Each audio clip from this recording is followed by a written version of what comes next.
దివ్యవాణి TV ప్రేక్షకులందరికీ శుభోదయం. యేసుక్రీస్తు పరిశుద్ధ నామంలో ప్రియులారా, మీ అందరికీ స్వాగతం, సుస్వాగతం.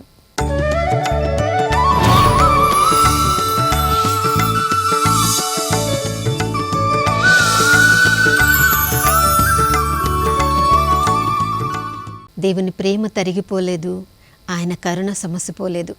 ప్రతి ఉదయము ఆ ప్రభుని ఎవరెవరు వెతుకుతూ ఉంటారో తన నూతన ప్రేమతో, కరుణతో వారందరిపై నూతనంగా తన అభిషేకాన్ని కుమ్మరిస్తానని వాగ్దానం చేసిన దేవుడు నమ్మదగినవాడు, విశ్వసనీయుడు అని విలాప గీతములు 3వ అధ్యాయము 22-23 వచనాల్లో చదువుతున్నాం.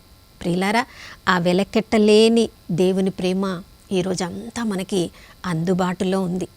నమ్మదగిన దేవుడు, విశ్వసనీయుడు, మనతో ఉంటానని వాగ్దానం చేసిన దేవుడు, మాట తప్పని దేవుడు, అబద్ధమాడని దేవుడు. కాబట్టి ప్రియులారా, ఈరోజు ఏ పరిస్థితిలో మనమున్నా ఆ దేవుని ప్రేమ మీద ఆధారపడదాం. రోజంతా ఆయనకు చెందిన బిడ్డలంగా ఈరోజు జీవించుదాం. నా ప్రియ సహోదరి, ఈ లోకంలో అందరూ కూడా తప్పులు చేసేవాళ్ళమే. మానవులందరూ పాపం చేసి దేవుని మహిమను కోల్పోయారని వాక్యమే మనకి సెలవిస్తున్నప్పుడు ఈ లోకంలో ఇక తప్పులు చెయ్యని వాళ్ళు ఎవ్వరూ లేరు. మనందరినీ ఆ పాపపు లోకము నుండి రక్షించడానికి వచ్చిన యేసుక్రీస్తు ప్రభుల వారు తప్ప. ప్రియులారా, కానీ మనలో ఉన్న పాపాలను, మనలో ఉన్న తప్పులను మనం తక్కువగా చూసుకుంటూ ఉంటాం. ఎప్పుడు కూడా ఇతరులను గమనిస్తూ ఇతరులలో లోపాలను ఎక్కువ చూపిస్తూ ఉంటాం. కానీ ఇతరుల జీవితం మీద ఉన్నంత శ్రద్ధ మన జీవితం మీద పెడితే ఎన్నెన్నో తప్పులు చేయకుండా మనల్ని మనం కాపాడుకోవచ్చు. ప్రియులారా, మనల్ని తప్పులను మనం ఎత్తి చూపించుకోము, వాటిని సరి చేయడానికి కూడా కొన్నిసార్లు ప్రయత్నించము. కానీ ఇతరులు తప్పులు చేసినప్పుడు అవి మన జీవితం మీద ఎంతగా ప్రభావాన్ని చూపిస్తున్నాయో, మనము ఎంతగా ఆ ప్రభావపు విలువను అనుభవిస్తున్నామో, ఎంత నష్టాలను, కష్టాలను వారి వల్ల మనం అనుభవిస్తున్నామో మనము అందరికీ తెలిసేలా మన మాటల ద్వారా, క్రియల ద్వారా, ప్రవర్తన ద్వారా అందరికీ చూపించి ఇతరులను చాలా దోషులుగా సమాజం ముందు మనం నిలబెడుతూ ఉంటాం. కానీ అదే పరిస్థితిలో మనము ఉన్నామని గ్రహిస్తే ప్రియులారా, మన జీవితం వలన ఎంతోమందికి ఉపయోగపడమే కాదు, మన జీవితము ఈ లోకానికే ఒక మార్గదర్శకంగా మారిపోతుంది. ప్రియులారా, ఒక జరిగిన సంఘటన ఇలా నేను చదివాను. స్టాండర్డ్ ఆయిల్ కంపెనీ యొక్క ఆ కంపెనీ యొక్క అధినేత జాన్ డి రాక్ఫెల్లర్ గారి జీవితంలో జరిగిన ఈ సంఘటన నేను చదివినప్పుడు చాలా సంతోషం అనిపించింది. దేవుడు అందుకనే ఆయనను అంత గొప్ప వ్యక్తిగా మార్చాడేమో. ఎన్నో యూనివర్సిటీస్ ఆయన నిర్మించాడంట. ఎంతోమంది పేదలకు అతను సహాయం చేశాడు. తన యొక్క ఫౌండేషన్ ద్వారా విద్యలో, ఉపాధ్యాయ రంగంలో, వైద్యములో ఎంతోమందికి ఎన్నెన్నో గొప్ప సేవలను ఆ యొక్క సంస్థ ద్వారా వాళ్ళు అందించగలిగారంట. ఎందుకంటే ఆ సంస్థ యొక్క అధిపతిలో ఉన్న గొప్ప గొప్ప గుణాలు ఎన్నెన్నో సంస్థలను నిర్మించడానికి దేవుడు ఆయనకి సహాయం చేశాడు. ఆ జరిగిన సంఘటన ఏంటంటే, ఆ ఆయిల్ కంపెనీలో అతడు అధినేతగా ఉన్నప్పుడు తనతో పాటు ఎంతోమంది భాగస్వాములు కూడా ఉన్నారు. అందరూ భాగస్వాములందరూ ఈ రాక్ఫెల్లర్ గారిని వాళ్ళందరూ నమ్మేవారు. కాబట్టి ఎప్పుడు కూడా ఆ సంస్థ యొక్క కార్యకలాపాల్లో కలిగించుకునే వాళ్ళు కాదంట. ఎంతెంత లాభాలు వాళ్ళకు వస్తూ ఉంటే నమ్మకంగా వాళ్ళు తీసుకునేవాళ్ళు, ఎప్పుడు కూడా ప్రశ్నించేవాళ్ళు కాదు. అంతే నమ్మకంగా ఈ రాక్ఫెల్లర్ వారు కూడా ఆ సంస్థ నడిపిస్తూ ఉండేవాళ్ళంట. కానీ సంస్థ అంటే ఒక్కరే నడిపించారు కదా, మేనేజర్స్ ఉంటారు, ఉప మేనేజర్స్ ఉంటారు, దాని కింద సంస్థలో పనిచేసే ఎంతోమంది ఉద్యోగులు ఉంటారు, రకరకాల డిపార్ట్మెంట్స్లో రకరకాల పనులు చేసేవాళ్ళు ఉంటారు. కానీ ఒక్కొక్కరు తమ యొక్క పనులకు ఎంత నమ్మకంగా ఉంటారో తమ పై అధికారులకు అంత ఉపయోగకరంగా ఉంటారు. పై అధికారులు తీసుకునే ఒక్కొక్క నిర్ణయం కూడా ఆ సంస్థలో ఉన్న వాళ్ళందరికీ కూడా ఎంతో ప్రభావాన్ని నష్టాల్లో చూపించవచ్చు, లాభాల్లో కూడా చూపించవచ్చు. అదేవిధంగా ఒకసారి ఒక ఉప యజమాని చేసిన ఒక తప్పు వల్ల, ఒక తప్పుడు నిర్ణయం వల్ల ఆ సంస్థలో చాలా కోట్లలో నష్టం వచ్చిందంట. అది రాక్ఫెల్లర్ గారికి తెలిసినప్పుడు ఇక కంపెనీలో వాళ్ళందరూ కూడా చాలా భయపడుతున్నారు. ఎలా ఇప్పుడు మనము అతని దగ్గరికి వెళ్ళాలి, ఆ ఉప యజమానిని ఉద్యోగం నుండి తీసివేస్తారేమో, అతని కుటుంబం ఏమైపోతుందో ఏమో, భాగస్వాములు అందరూ వచ్చి రాక్ఫెల్లర్ గారిని ఏమేమి అంటారేమో. ఆ సంస్థ అంతా కూడా ఆ రోజు మాట్లాడుకుంటూ ఉన్నారంట. ఈ విషయం తెలిసిన ఆ సంస్థలో భాగస్వామి అయిన ఎడ్వర్డ్ గారికి తెలిసి ఆయన కూడా మధ్యాహ్నం వరకు రాక్ఫెల్లర్ గారి ఆఫీస్కి వచ్చారంట. ఆ సమయంలో రాక్ఫెల్లర్ ఆఫీస్కి వెళ్ళడానికి, లోపలికి వెళ్ళడానికి అందరికీ భయం. ఆయన ఎంత కోపంగా ఉంటారో, ఆయనను ఎదురు పడ్డాలంటే అందరికీ భయం కాబట్టి ఎవ్వరు కూడా ఆయన ఆఫీస్కి వెళ్ళలేదంట. కానీ భాగస్వామి అయిన ఎడ్వర్డ్ గారు మాత్రము ధైర్యం చేసి ఆయన ఆఫీస్ లోపలికి వెళ్ళారంట. వెళ్ళినప్పుడు రాక్ఫెల్లర్ గారు చాలా బిజీలో ఉన్నారంట. ఏం చేస్తున్నారు అని అడగకుండా ఎడ్వర్డ్ గారు అలా నిలబడిపోయారు. ఎందుకంటే అంత బిజీలో రాక్ఫెల్లర్ గారు ఉన్నారు. ఏం చేస్తున్నారు, చేయని, నన్ను చూసినప్పుడే మాట్లాడతాను అని చెప్పి గమనిస్తూ ఉన్నప్పుడు ఆయన ఏదో రాసుకుంటూ ఉన్నారంట. ఒక 10 నిమిషాలు అయిపోయింది. దాని తర్వాత ఎవరో వచ్చారని రాక్ఫెల్లర్ గారు తల ఎత్తి చూసినప్పుడు ఎడ్వర్డ్ గారు నిలబడి ఉన్నారు. ఓ ఎడ్వర్డ్, నీవు వచ్చావా, రా కూర్చో అని చెప్పి ఆయన కూర్చున్న తర్వాత, నాకు తెలుసు నువ్వు ఎందుకు వచ్చావో, ఈరోజు జరిగిన సంఘటన గురించి మన కంపెనీ ఎంత లాస్లో ఉందో తెలుసుకోవాలని వచ్చావు కదా అని, నేను కూడా అదే పనిలో ఉన్నాను అన్నప్పుడు, కానీ నేనేం చేస్తున్నానంటే ఆ ఉప యజమాని ఈరోజు తీసుకున్న నిర్ణయం వల్ల మనకి ఇంత నష్టం వచ్చింది. కానీ వెంటనే నేను ఆయనను పిలిచి ఆయనను ఉద్యోగం నుంచి తీసివేయచ్చు, ఆయన యొక్క ఇంక ఎప్పుడు నీ ముఖాన నాకు చూపించకని చెప్పవచ్చు.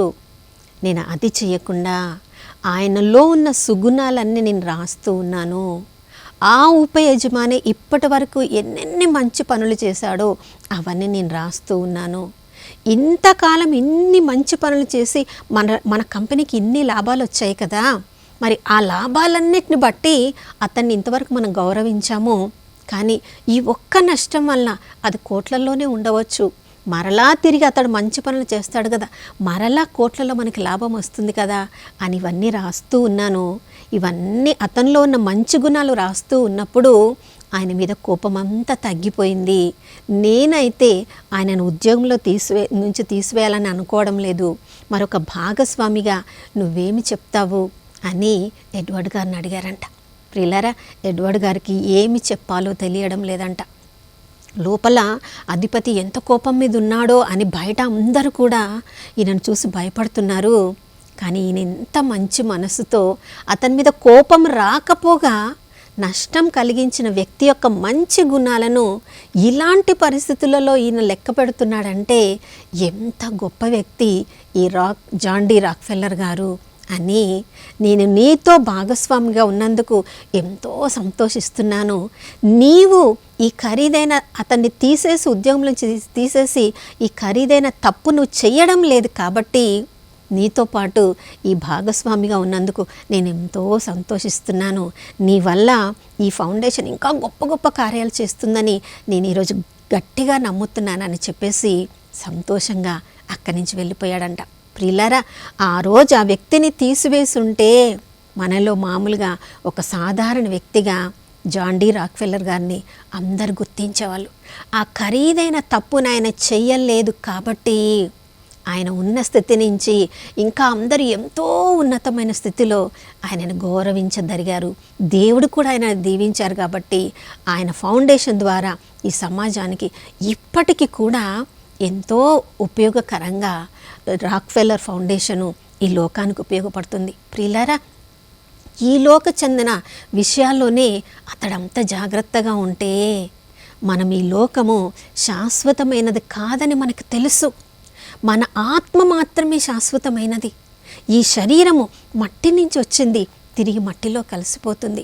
ఈ సత్యము తెలిసిన తర్వాత కూడా ఈ శరీరానికి చెందిన విషయాల గురించే నిర్ణయాలు తీసుకోవడంలో మనం శ్రద్ధ వహిస్తున్నాం, కానీ మన ఆత్మీయ జీవితం గురించి తీసుకోవాల్సిన విషయాలలో ఎంతగా మనం శ్రద్ధ వహిస్తున్నామో, ఎన్ని ఖరీదైన తప్పులను మనం చేస్తున్నామేమో కదా. చూడండి, లూకాసు వార్త 18వ అధ్యాయంలో 18వ వచనం నుంచి చదివిన ఆ ధనవంతుడి గురించి మనం చదువుతూ ఉన్నప్పుడు చూడండి ప్రియులారా, అతనికి సత్యం బాగా తెలుసు. యేసు ప్రభు సత్పురుషుడని తెలుసు. ఈ లోకము శాశ్వతమైనది కాదని తెలుసు. నిత్య జీవము మనకి అతి శాశ్వతమైనదని తెలుసు. చూడండి, ఈ లోక ప్రకారము అన్ని ఆజ్ఞలను పాటిస్తూ ఈ లోకం తర్వాత నేను నిత్య జీవంలో నేను ఆనందించాలి అనే సత్యము కూడా ఆ ధనవంతుడికి తెలుసు. అందుకని యేసు ప్రభువులు వారి దగ్గరకు వచ్చి, సత్పురుషుడా, బోధకుడా, నేను నిత్య జీవం పొందాలంటే ఏమి చేయాలి అన్నప్పుడు ప్రభు ఏం చెప్పాడు? దేవుడిచ్చిన ఆజ్ఞలను పాటించమన్నప్పుడు చూడండి సంతోషంగా చెప్తున్నాడు. ఆ ఆజ్ఞలు నేను అన్ని చిన్నప్పటి నుంచే పాటిస్తున్నాను, ఇప్పుడు నేను యవ్వనుడుగా ఉన్నాను, ఇప్పటికి కూడా నేను ఆజ్ఞలను పాటిస్తున్నాడంటే ఒక విధంగా ఆత్మీయంగా సత్యమైన మార్గంలో ఉన్నప్పటికీ ఆ మార్గంలో నేను పాటిస్తున్నాను కొంచెం ఎక్కడో గర్వం కూడా ఉండిండవచ్చు. ప్రియులారా, పరిసయ్యులతో ఉన్న సమస్య అదే. ఆజ్ఞలన్నీ బాగా పాటిస్తున్నారు, కానీ ఆ ఆజ్ఞలను మేము పాటిస్తున్నామనే గర్వము, చూడండి స్వీయ గర్వము, లూసిఫర్కి ఆ స్వీయ గర్వము ఉండడం వల్లనే అది పరలోకంలో ఉండవలసింది పాతాళ లోకంలోనికి త్రోసివేయబడిందని వారు గుర్తించలేకపోయారు. చూడండి, యేసు ప్రభుల వారు అతనికి మరొక ఉన్నత మెట్టులోనికి తీసుకుని వెళ్ళడానికి, ఈ లోక ప్రకారము ఆజ్ఞలను పాటించడానికి నువ్వు అన్నీ చేస్తున్నావు, కానీ నీలో ఒకే ఒక లోపం ఉంది. అదేంటంటే నీ హృదయాన్ని నింపివేసిన ఆ ధనము, ఆ ధనాన్ని వదిలిపెట్టి దాన్ని అమ్మివేసి అది అందరికీ కూడా పంచిపెట్టి అప్పుడు వచ్చి నువ్వు నన్ను పాటిస్తే, నా మార్గంలో జీవిస్తే, నన్ను అనుసరిస్తే నువ్వు పరిపూర్ణుడో కావచ్చు అని ప్రభువు మరొక ఉన్నత మెట్టులోనికి అతను లేపడానికి ప్రభు సత్యమైన బోధన అతను బోధించాడు. కానీ ప్రియులారా చూడండి, అన్ని ఆజ్ఞలు పాటిస్తున్నాడు, కానీ ధనం అనే విగ్రహము అతని హృదయం నిండా నిండిపోయింది. ప్రియులారా, అన్ని ఆజ్ఞలను పాటించవచ్చు, కానీ నాకంటే ఎక్కువ నేను దేన్ని ప్రేమిస్తున్నానో, నేను ఈ ఆజ్ఞలను పాటించడానికి శక్తినిచ్చిన దేవుడి కంటే ఇంకా దేని మీదనో నా దృష్టి ఉన్నప్పుడు ఆ ధనవంతుడి దృష్టి ధనం మీద ఉండిపోయింది. కాబట్టి ఎంత ఖరీదైన తప్పు చేశాడు చూడండి. నిత్య జీవం కంటే ఎక్కువ ధనాన్ని ప్రేమించాడు, కాబట్టి నిత్య జీవాన్ని కోల్పోయే ఖరీదైన తప్పు చేశాడు. వెల కట్టలేని నష్టాన్ని పొంది ఉన్నాడు. ఈ లోకంలో ధనవంతుడుగా పేరు పొందాడు, ఆజ్ఞలను పాటించేవాడిగా పేరు పొందాడు, యువకుడిగా అతడు ఈ లోకంలో అందరి దృష్టిలో మంచి పేరు తెచ్చుకున్నాడు. కానీ ఈ లోక జీవితం తర్వాత నిత్య జీవంలోనికి వెళ్ళలేని ఎంత నష్టాన్ని కూడగట్టుకున్నాడు చూడండి. నా ప్రియ సహోదరుడా, సహోదరి, మనందరి జీవితంలో కూడా ప్రతిరోజు దేవుడు ఎన్నెన్నో అవకాశములను ఇస్తూ ఉంటాడు. ఈ లోకమంతా మనం వదిలేసిన నిత్య జీవాన్ని వదిలేసే అంత గొప్ప ఖరీదైన నష్టాన్ని, ఆ ఖరీదైన తప్పును మనం చేయకూడదని ఇలాంటి ఉపమానములన్నీ కూడా ప్రభు మనందరికీ ప్రతిరోజు మనకి గుర్తు చేస్తూ ఉన్నారు. నా ప్రియ సహోదరుడ, సహోదరి, ఈరోజు మన హృదయము దేనితో నిండి ఉంది?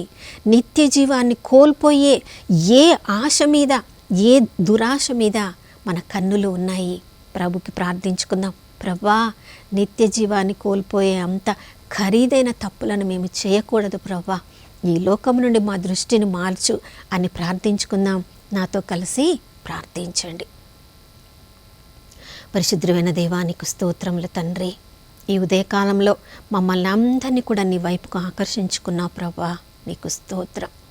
అయ్యా, ధనవంతుడు ఈ లోక ప్రకారం ఎంతో మంచివాడిగా జీవిస్తున్నాడు, కానీ నిత్య జీవాన్ని తను స్వీకరించడానికి, అవలంబించడానికి ప్రభా ఆ ధనాన్ని వదిలిపెట్టుకోలేక ఎంత పెద్ద తప్పుని చేశాడు, ఎంత ఖరీదైన తప్పుని చేశాడు. నిత్య జీవాన్ని కోల్పోయాడు ప్రభా. అందుకని ఒంటే అయిన సూది బొజ్జంలో దూరిపోతుందేమో కానీ ధనవంతుడు దేవుని రాజ్యంలో ప్రవేశించుట అంత కష్టమన్నావు. అయ్యా, మా ఎవరి కన్నులైనా ధనం మీద ఉందేమో, ఈ లోకానికి చెందినది దేని మీద అయినా ఉందేమో, నిత్య జీవానికి అడ్డంకుగా దేని మీద ఉందో మా అందరి దృష్టిని మరల్చండి ప్రభువా. ఈ లోకం నుండి మరల్చండి, పరలోకం మీదనే మా దృష్టిని ఉంచడానికి కృపను దయచేయమని యేసయ్య పరిశుద్ధ నామంలో అడిగి వేడుకొనిచున్నాం తండ్రి, ఆమేన్.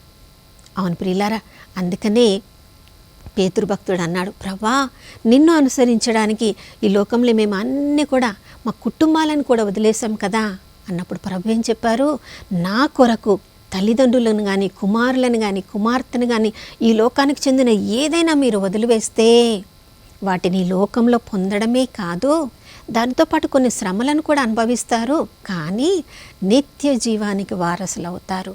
ఈ లోకంలో ఏది నష్టపోయినా నిత్య జీవంలో, జీవ గ్రంథంలో మన పేర్లు ఉండేటట్టు ఆ ప్రభు ఈరోజు మనకు అనుగ్రహించునుగాక, ఆమేన్. మరొక నూతన శుభోదయంలో మనం అందరం కలుసుకునే వరకు దివ్యవాణి టీవీని వీక్షిస్తూ ఉందాం. ఇమ్మానుయేలు, దేవుడు మనతో ఉన్నారు.